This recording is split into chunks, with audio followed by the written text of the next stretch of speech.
Hey friends, this is DJ T and welcome back to the next episode of Speak On It. So I mentioned that I wanted to talk a little bit more about race and gender issues as we dive into these video blogs. And so if you are Black and educated and on a professional track, you have probably had a very well-intentioned manager, mentor, parent tell you that you have to work twice as hard to get half as far, right? Raise your hand if you've heard that. I know I have a zillion times.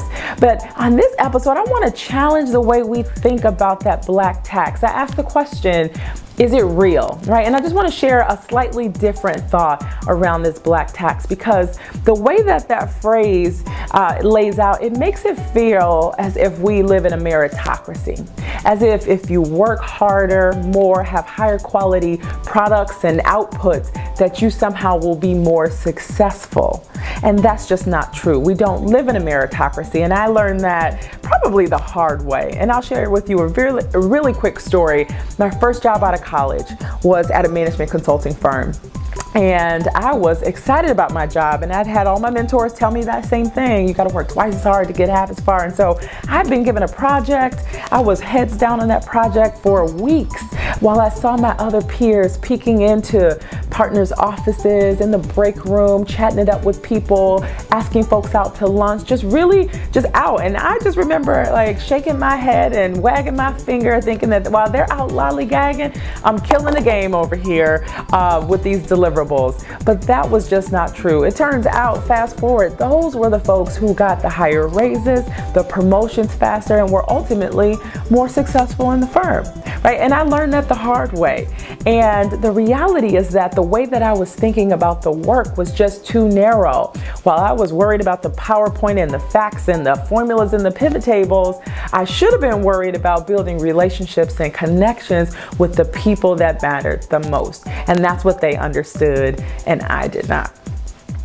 Fast forward many years, there was one of my favorite Maya Angelou quotes that made this resonate with me. She said, people won't remember what you said or what you did. They will only remember how you made them feel, right? And so that means I have to get from behind my desk and my computer and go out and connect with people so that they can feel a certain way about me. And if I have to do the PowerPoints and all of that, I will. And maybe I take that home and do it. But while I'm in the office, I need to connect with people. I need to be intentional about doing the things that allow people to create a feeling about who I am in the workspace. And I just didn't get that. And so as first generation of folks, professionals, as women of color, as people of color, yes, absolutely, the Black tax is real. But the way that we think about the work has to be expanded a little bit. Yes, it's deliverables and outcomes, but it is also the connections that we make. And so I just did a video blog about networking if you want some input and some advice around that. But I'd love to hear your thoughts around the Black tax. Is it real? Tell me some stories about how it has played out for you. Speak on it. If you're looking on Facebook or YouTube, comment below. I would love to hear your thoughts. And with that, I will see you all next Sunday at 6. Take care.